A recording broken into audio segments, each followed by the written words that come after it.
Bom, estou aqui com o André Marsiglia, que é advogado constitucionalista, especialista em liberdade de expressão, liberdade de imprensa, e que recentemente assumiu aí a defesa do portal de notícias de Paraná News, né? André, eu gostaria de agradecer aí por ter aceito meu convite, né? Eu sei que a sua agenda é bem lotada.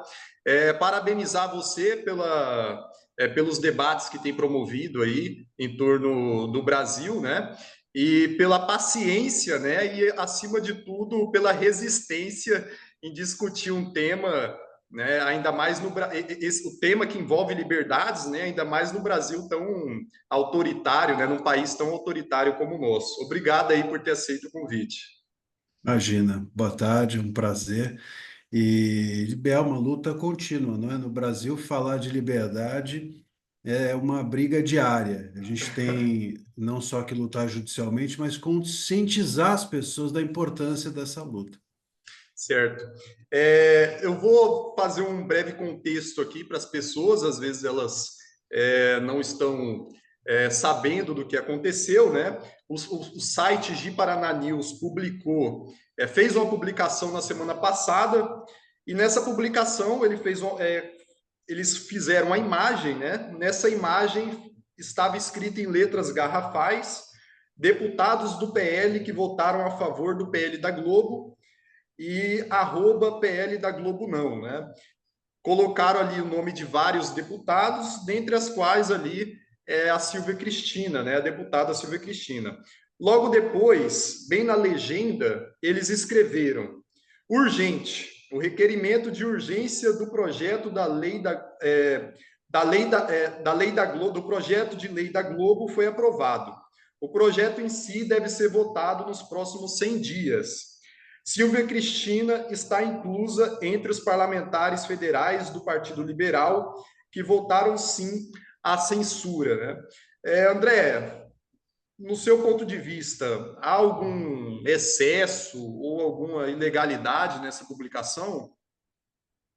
Pois é, você vê, Leone, não há nenhuma ilegalidade, inclusive a gente vai, obviamente, depois levar isso aos autos, mas a documentação não foi uma alegação simplesmente qualquer, não é? Até porque não é assim que se faz. Então, há fontes para isso, há documentação robusta para que essa afirmação tenha sido publicada, e a partir do momento em que isso está documentado, não é? Por mais que isso possa trazer algum transtorno aos políticos, isso faz parte do debate.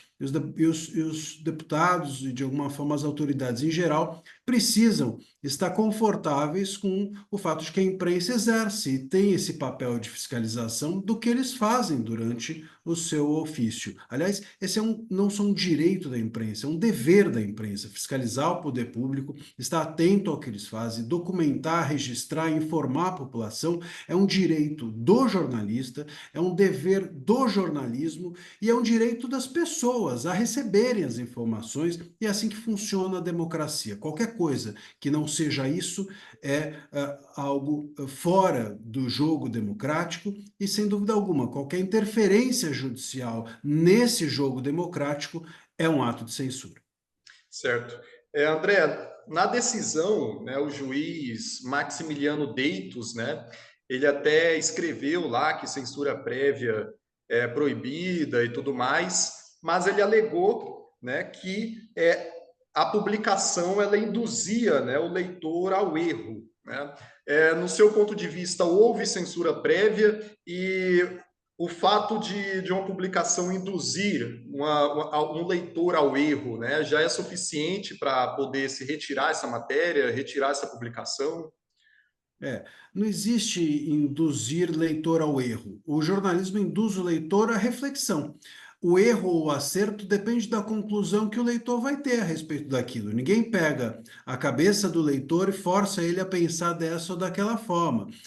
Agora, é claro que todo e qualquer jornalista, todo e qualquer jornalismo vai se posicionar da forma que acha adequada, vai ter dentro do seu editorial, dentro da forma de fazer o seu jornalismo, esta ou aquela visão de mundo. Isso não pode ser apagado. A gente não pode esperar que as notícias sejam meramente frias ou que não tenham nenhum tipo enfim, não tragam junto da sua publicação a visão de mundo de quem faz a notícia, do veículo que faz a notícia, dos leitores que leem aquela notícia. Isso é normal, isso não traz nenhuma ilicitude para o conteúdo. Ao contrário, isso faz com, ou deveria fazer com que, do outro lado, se alguém entendeu que houve, sei lá, algum tipo de tendência a favorecer esse ou aquele ponto de vista, então que se crie o debate, que se dê a resposta a isso, que se manifeste dentro do jogo democrático, mas não recorrendo ao judiciário e muito menos o judiciário retirando conteúdos ou determinando a retirada de conteúdos do ar. A exclusão de conteúdo é sim censura prévia, não importa se ela foi feita depois da publicação, mas a censura prévia significa inibir a possibilidade de que o leitor chegue a uma publicação. Isso é considerado censura prévia. E na decisão, inclusive, há a menção de que não se publique novamente, ou seja, censura prévia de novo, porque impede-se no futuro novas publicações a respeito do tema. Certo. André, eu não sei se você pode me adiantar, né? Mas o que a defesa pretende fazer a partir de agora?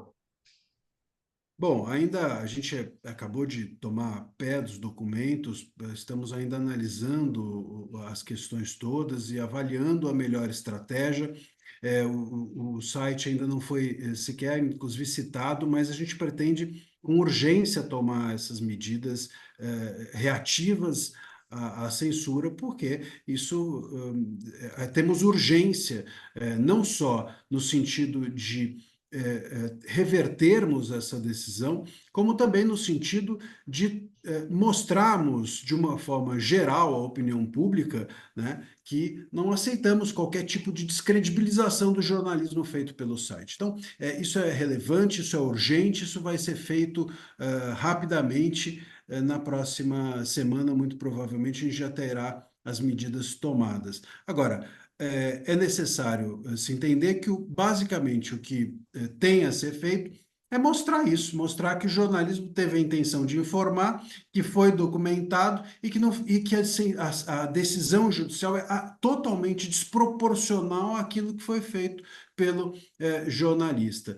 Inclusive, quando há qualquer tipo de decisão como essa, eu fico pensando como nós somos incongruentes no país, né? Na semana passada, nós tivemos uma decisão no STF condenando o assédio judicial a jornalistas, que é justamente o ajuizamento de ações reiteradas ou múltiplas contra jornalistas, e entendendo-se que jornalistas seriam apenados apenas quando houvesse uma grave culpa ou uma intenção deliberada de fraudar o debate público com uma publicação. Pois é, aí passam-se poucos dias, a gente tem o jornalismo, não só o jornalismo do site em questão, como também, enfim, diversos outros casos que a gente vê o dia inteiro sob censura ou o jornalismo partindo sempre do pressuposto que o jornalista quer causar algum mal, quer induzir o leitor, ou que o jornalista é uma pessoa sempre passível de cometer a qualquer tempo um crime. Então a gente precisa descriminalizar o jornalismo, entender a função relevante que possuem os jornalistas hoje em dia, na internet, sobretudo, nas redes sociais, sobretudo, de alguma forma esclarecer ou fomentar o debate público. Certo. André, nos últimos tempos, né, os juízes de primeiro grau, segundo grau, eles têm se sentido muito confortáveis, né, em tomar esse tipo de decisão. Eu não sei se essa é uma impressão só minha, né? Você tem essa impressão também? E por que desse motivo, né?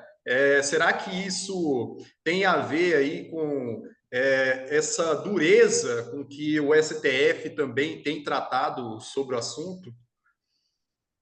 Pois é, sabe, Leone, uma coisa que eu fico sempre pensando, o último juiz, que é o STF, e o primeiro juiz, que é o juiz de primeira instância, que avaliam um caso, eles precisam sempre ter um necessário cuidado com as questões que estão sendo avaliadas. O último, porque não tem mais a quem recorrer. E o primeiro, porque aquele assunto ainda está muito imaturo. E a gente tem visto uma dureza imensa no STF nos últimos tempos, infelizmente, e isso, sem dúvida alguma, espelha toda a cadeia de juízes e magistrados do país. E um juiz de primeira instância, ele precisa, sobretudo, entendo eu, no momento em que ainda sequer foi apresentada a defesa, como é o caso, uma decisão liminar sem se ouvir a parte contrária, é necessário que se pressuponha a liberdade de expressão como regra e não a possibilidade de sua restrição como regra. Na dúvida, é necessário que fique no ar uma publicação e, sem qualquer sombra de dúvidas, no momento inicial desse, que se quer ter defesa, como é que se pode ter uma certeza tamanha a ponto de se restringir a liberdade de imprensa de alguém? Então, é necessário, e eu acredito até que nesse caso a gente consiga, com a apresentação da defesa, esclarecer o próprio juiz de primeira instância da importância de que as matérias, enquanto se discute o mérito, de que a matéria permaneça no ar e nenhuma decisão que possa ser compreendida como censória permaneça nos autos. Sério. André, eu agradeço, tá, a sua disponibilidade, ok? Sempre um prazer imenso estar falando com você. E a gente vai abrir espaço também, caso os outros advogados da parte contrária queira se manifestar. Mas muito obrigado por ter esclarecido e por ter aceito aí novamente o convite, viu? Eu que agradeço, Leone, estou sempre à disposição. Um abraço a você e aos seus espectadores. Um abraço, até mais.